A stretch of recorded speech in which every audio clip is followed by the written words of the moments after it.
palais de justice de Dijon, en réalité, ce n'est pas un palais, mais un ensemble monumental qui est constitué de 13 bâtiments qui ont été successivement adjoints les uns aux autres depuis le XVIe siècle jusque dans les années 1930. Et cette constitution progressive, elle aboutit en réalité à un monument unique, mais qui est en même temps extrêmement divers dans son expression architecturale. C'est aussi une étendue considérable. Il y a 7000 m² de toiture, 5000 m² de façade, 642 menuiseries, et tout cet ensemble donc, a dû être restauré avec une vision patrimoniale de conservation et en même temps une amélioration de la pérennité et des performances énergétiques. Comment s'est construit le palais de justice? D'abord, c'est sur décision royale. À partir de Louis XI, Louis XII et François Ier, où on décide d'installer le Parlement de Bourgogne à Dijon. Et pour cela, il faut trouver du terrain. C'est le roi qui le donne et on construit les premiers bâtiments à partir de 1512. Et la construction en fait est assez compliquée parce qu'il faut s'installer dans un tissu urbain qui est médiéval, qui est très dense, qui est très morcelé. Et comment installer l'exercice de la justice avec des bâtiments qui, pour l'époque, sont considérables. Il faut accueillir plusieurs centaines de personnes, le cas échéant, dans des grandes salles. Donc ce sont les premières constructions, le cœur du palais, la grande chambre et la salle dorée qui sont édifiées en premier, avec une typologie encore médiévale, des grands bâtiments avec des pans de toiture gigantesques. Mais c'est déjà une typologie civile de palais qui s'exprime de façon tout à fait différente de la typologie religieuse ou militaire de l'époque. Parmi les caractéristiques, il y a le fait que l'étage noble est au-dessus du niveau de la chaussée et que l'on accède au palais par une vis, c'est-à-dire un escalier en vis. Ce n'est pas pour rien qu'on parle des marches du palais dans les chansons.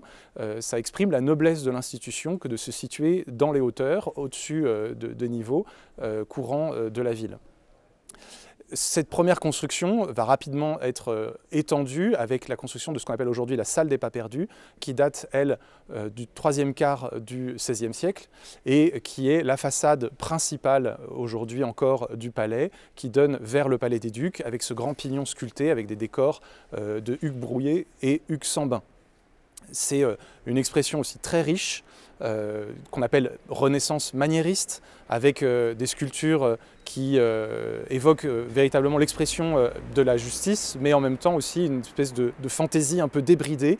Malheureusement, une partie de ces sculptures a été déposée à la Révolution, mais il reste encore une force expressive dans cette façade qui est tout à fait intéressante. Au XVIe et au XVIIe siècle, le palais de justice continue à être agrandi au fil des opportunités foncières, avec notamment la constitution du bâtiment qu'on appelle aujourd'hui la tournelle, où se trouvent encore des décors de l'époque Henri II, et enfin la chambre des enquêtes, où de grands décors peints également sont réalisés sous Louis XIV. Toute cette constitution d'un palais de plus en plus important n'arrive pourtant pas à se faire de manière très ordonnée. On a un palais qui est très compliqué dans sa distribution, dans son usage, qui n'a pas véritablement de façade sur la ville, parce qu'on ne dispose pas du foncier nécessaire. C'est seulement au XIXe siècle, véritablement, que la mutation vers un palais monumental va être réussie. D'abord avec la grande restauration menée par Jean-Philippe Suisse sur la salle des pas perdus, et ensuite par un architecte Félix Vionnois qui propose un grand projet de restauration et d'extension du palais avec la création de la cour d'honneur où nous nous trouvons aujourd'hui et où il constitue un ensemble de 3 bâtiments qui se répondent les uns les autres et véritablement donnent une nouvelle façade au palais de justice. Dans ce travail, Félix Vionnois fait appel à ce qu'on appelle l'écriture historiciste, c'est-à-dire au XIXe siècle, la faculté que l'on a d'employer les styles des années précédentes, des époques précédentes, et notamment, on le voit derrière moi, le style de la Renaissance, de l'époque de Louis XII et de François Ier. C'est une manière pour Félix Vionnois d'ancrer le bâtiment qu'il construit dans la légitimité, dans l'histoire de l'implantation de la justice à Dijon. Ces bâtiments du XIXe siècle sont extrêmement bien construits, ils sont aussi très riches dans le choix des matériaux, une véritable polychromie de façade, des incrustations de marbre et tout un registre décoratif sculpté qui développe les attributs de la justice, le glaive, la balance, mais aussi, notamment pour le tribunal de commerce, des allégories de l'abondance, du commerce, des arts, de l'industrie, de l'agriculture. Finalement, c'est au XXe siècle que le palais de justice est parachevé avec la construction du tribunal civil dans les années 30 par un architecte qui est Javel, qui a le travail assez délicat de faire face à cette architecture très riche du XIXe siècle, tout en étant de son époque, et donc il marie assez habilement l'art déco, qui est la sensibilité de ces années 30, avec une écriture assez monumentale et ostentatoire qui répond à celle du XIXe siècle. Pour autant, à l'intérieur, dans les cours, il se permet une certaine liberté, notamment dans le choix des couleurs, et on a découvert dans le chantier l'utilisation d'une peinture jaune tango, qui est tout à fait dans le goût de cette époque-là. En 1926, les parties anciennes du Palais de Justice sont classées au titre des monuments historiques. Et on passe d'une époque où l'on est dans une logique d'adjonction et d'agrandissement en conservant les parties anciennes, quitte à les transformer fortement, à une nouvelle logique qui est celle de la patrimonialisation, où on reconnaît la valeur historique et artistique de ce patrimoine et on rentre dans l'ère des restaurations. D'abord, dans les années 1980, les restaurations sur les parties les plus anciennes, en particulier les toitures, mais véritablement ce n'est que dans cette dernière opération de 2020 à 2023 que l'on a pu, pour la première fois, constituer une restauration d'ensemble qui considère tous les bâtiments depuis le XVIe siècle jusqu'au XXe siècle comme une unité patrimoniale, monumentale, architecturale. Dans cette diversité pour autant des styles, il y a véritablement la constitution d'une unité qui est celle du Palais de Justice de Dijon.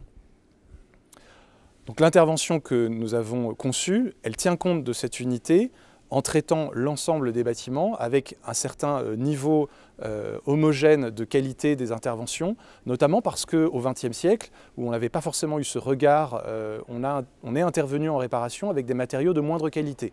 On a remplacé de l'ardoise épaisse par des ardoises beaucoup plus fines, on a parfois remplacé du plomb ou du cuivre par un matériau beaucoup moins pérenne qui est le zinc. On a, entre guillemets, un peu bricolé. On a commencé également à remplacer en PVC des menuiseries qui étaient en bois plutôt que de les réparer et de les entretenir. On a vu de cette manière, petit à petit, se constituer un appauvrissement et une dégradation du Palais de Justice. Donc la démarche qui a été initiée, c'est celle d'une restauration respectueuse des dispositions anciennes et qui les pérennise. Les dispositions anciennes sont très souvent de très haute qualité et donc par le choix des matériaux, par le respect de leur agencement, de la constitution, de l'évacuation des eaux pluviales, de la protection, du recours judicieux aux mises en œuvre traditionnelles, on garantit aussi une pérennité qui est dans une logique de développement durable pour éviter d'avoir à faire des petites interventions à répétition sur un bâtiment qui se dégrade, mais bien voilà, d'être dans une logique de temps long. L'organisation du chantier a été complexe parce qu'il s'agissait d'intervenir dans un bâtiment qui restait en fonction, en site occupé. Nous intervenions sur les façades, les toitures, les menuiseries, donc sur l'extérieur, mais évidemment, notamment pour les menuiseries, cela avait un impact sur l'intérieur du palais. Il fallait également organiser les accès pour les hommes, pour les matériaux. Le chantier s'est déroulé dans une logique bâtiment par bâtiment, tournant finalement autour du site dans le sens inverse des aiguilles d'une montre, en commençant par les zones les plus dégradées pour aller vers les zones qui étaient les mieux préservées. Du fait de la diversité historique de la constitution des bâtiments du Palais de Justice, chaque bâtiment posait des nouveaux problèmes et appelait des nouvelles solutions. Les matériaux n'étaient pas les mêmes, les mises en œuvre n'étaient pas forcément les mêmes non plus, les types de menuiserie, les types de vitrage, les finitions variaient. Et pour autant, l'objectif était à la fois de respecter cette diversité, mais de conserver une unité. À titre d'exemple, nous avons procédé à des sondages stratigraphiques sur toutes les peintures des menuiseries pour comprendre les différentes mises en teinte. Et on s'est aperçu que toutes les peintures avaient, à un moment donné, à une époque assez reculée, qu'on a pu dater du XIXe siècle, reçu une teinte d'ensemble d'un beau vert gris qui pourrait correspondre à la campagne de restauration et de construction de l'architecte viennois. C'est donc ce que nous avons proposé de rétablir comme teinte. De la même façon, nous avons procédé à des sondages en reconnaissance pour comprendre la nature des enduits. On s'est aperçu que beaucoup d'enduits avaient été refaits au XXe siècle au ciment.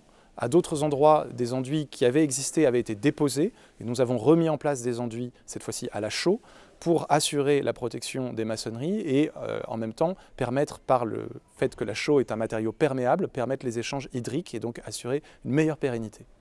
L'ensemble des menuiseries en bois a été de façon privilégiée conservé. Le bois est un stockage de carbone, il est aussi un matériau particulièrement durable quand il est bien entretenu. Et donc nous n'avons réellement remplacé que les parties très dégradées et procédé à des remontages, des remises en jeu, une amélioration des joints de façon à améliorer là aussi l'isolation thermique. Lorsque nous avons pu également le faire, nous avons remplacé les vitrages existants par des vitrages plus performants, mais dans une logique de conservation de ce corpus de menuiserie qui fait intégralement partie du patrimoine. L'élément déclencheur de cette opération de grande ampleur sur la totalité des enveloppes, en réalité ils sont plusieurs, mais c'est essentiellement le fait que les pierres de façade se sont fortement dégradées, du fait de la pollution, du fait aussi pour certains bâtiments d'un mauvais choix de qualité de pierre. Et on avait des chutes d'éléments sculptés, des chutes d'éléments architecturaux qui présentaient véritablement un danger pour le public. Des défauts d'étanchéité également au niveau des menuiseries, donc il était nécessaire de faire une approche de restauration globale. C'est ce qui a été mené sur ces 3 années, de 2020 à 2023, sur la totalité des enveloppes. Et cette opération s'est terminée par la restauration de la cour d'honneur où nous nous trouvons, avec la réfection des sols, la restauration du portail et la mise en place d'un nouvel éclairage. Reste encore à mener une opération qui est lancée sur la sécurisation des grandes charpentes historiques pour améliorer leur protection au feu. On est là dans une logique qui fait suite au sinistre de l'incendie de Notre-Dame de Paris et nous avons donc le souci d'améliorer encore la protection au feu de ces charpentes historiques et des décors qu'ils protègent. Lorsque la restauration se heurte à des matériaux qui sont trop dégradés pour pouvoir être conservés en place, ils sont déposés et remplacés à l'identique. Le cas échéant, nous conservons les pierres anciennes, les sculptures anciennes, dans une logique de dépôt lapidaire qui est, entre guillemets, la bibliothèque, la mémoire de l'histoire du bâtiment, et donc a été constitué dans une cave en sous-sol, ce dépôt lapidaire, où se trouve notamment la grande rose de la salle des pas perdus, avec tout son réseau, qui n'a pas pu être conservé parce que les pierres étaient entièrement fracturées en raison de l'oxydation des armatures en fer, mais où sont également déposés un certain nombre de fragments de sculptures qui n'ont pas pu être conservés en place, là aussi, en raison d'un état de dégradation trop avancé. Ces sculptures ont été copiées à l'identique. Ce qui est assez exceptionnel avec le palais de justice de Dijon, c'est qu'il fait partie de ces monuments historiques qui ont traversé le temps en gardant tout au long de leur histoire une fonction qui est restée la même, celle de la justice. Pour autant, des variations des usages sont présentes à travers l'histoire. Par exemple, les bâtiments qui ont été construits pour servir de tribunal de commerce en 1880 portent encore sur leur façade cette inscription « Tribunal de commerce ». Donc aujourd'hui, c'est un bâtiment administratif du ministère de la Justice, ce n'est plus le tribunal de commerce. Pour autant, l'architecture garde la mémoire de cette fonction première. La restauration des monuments historiques fait appel à des compétences spécifiques de la part des entreprises qui sont spécialisées dans les techniques traditionnelles et dans la restauration, donc la conservation de la matière ancienne. Ce sont des compétences qui, du coup, sont très liées à la spécificité des matériaux et donc au caractère local, puisque la France a une diversité de terroirs telle, on n'a pas les mêmes pierres en Bourgogne Nord, en Bourgogne Sud, qu'au Massif central ou encore moins qu'en Bretagne. Donc la restauration des monuments historiques est véritablement l'occasion de fixer dans les régions des compétences non délocalisables et de mettre en œuvre des matériaux locaux. Les 3 entreprises qui étaient en charge du lot maçonnerie et pierre de taille sont des entreprises qui sont toutes les 3 bourguignonnes, qui connaissent très bien les matériaux locaux, et en particulier des calcaires jurassiques de Bourgogne que nous avons pu faire venir de Carrière de Lyon de façon à rester le plus près possible des bancs d'exploitation d'origine. Les techniques de remplacement de pierres sont des techniques assez savantes. Il faut être à même de tracer des pierres qui ont quelquefois des tailles et des géométries complexes. C'est notamment le cas du réseau de la rose de la salle des pas perdus. C'est également des techniques assez complexes de reprise de charge pour remplacer des pierres au milieu des façades et d'être à même de reprendre plusieurs tonnes de charge et de maintenir la stabilité. Tout ceci toujours en site occupé et en maintenant la sécurité des travailleurs. C'est également des techniques et une connaissance des matériaux, de leurs propriétés par rapport à l'eau, par rapport aux températures, de savoir intervenir au bon moment et de mettre en œuvre de façon durable. Les menuisiers qui sont intervenus en restauration des menuiseries en bois, là aussi déploie un savoir-faire qui est la connaissance des bois anciens et à même de choisir des matériaux de substitution qui est vieilli, qui est la bonne densité de fil, d'être capable de réaliser des assemblages extrêmement ajustés de façon à garantir la pérennité des réparations. C'est également d'adapter les techniques de mise en peinture pour la protection des bois, notamment avec des peintures à l'huile qui sont des techniques anciennes que l'on remet aujourd'hui à l'honneur parce qu'elles sont beaucoup moins polluantes que des peintures chimiques, aussi parce qu'au lieu de constituer un film qui un jour se détériore et qui laisse le bois exposé, ce sont des peintures qui pénètrent dans le bois et qui donc le protègent de façon beaucoup plus durable. Pour les couvertures, 3 matériaux ont été employés, le cuivre, l'ardoise, le plomb. À chaque fois, ce sont des savoir-faire spécifiques liés au travail de ces matériaux. Le plomb en particulier, qui nécessite des précautions vis-à-vis du risque qu'il peut représenter pour la santé, est un matériau extraordinaire par sa ductilité, par sa durabilité. Il est entièrement recyclable et il s'adapte à toutes les formes complexes que l'on peut rencontrer sur des toitures ou pour la protection des sculptures. Et à ce titre, nous avons largement employé le plomb pour protéger ces éléments. L'ardoise est également une ardoise de très haute qualité, de forte épaisseur, 5 mm, pour assurer une durabilité. Ce sont des toits qui sont faits pour durer 150 ans. Les métiers de la serrurerie et de la ferronnerie ont également été convoqués pour la restauration des menuiseries métalliques des années 30, pour la restauration de la grille d'honneur du 19e siècle. Et donc là aussi, c'est la maîtrise du feu et de la transformation du métal au service de menuiseries qui sont particulièrement durables, qui sont extrêmement fines et donc avec une très grande qualité de clair de vitrage, ou encore des décors en métal repoussé qui font voilà, la noblesse de cette grille qui a retrouvé tout son lustre. Le décor sculpté est très riche et il a son importance pour l'expression de la fonction judiciaire. Tout ce décor est porteur d'une symbolique, on en a parlé. La restauration de la sculpture appelle 2 types de techniques.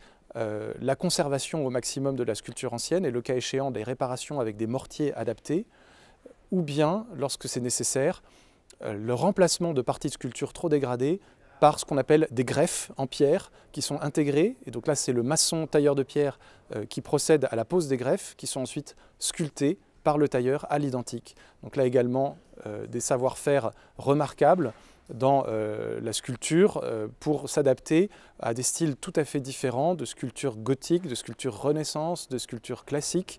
Tous ces styles ont été réunis dans les différents bâtiments de la cour d'appel. Il a fallu savoir s'y adapter.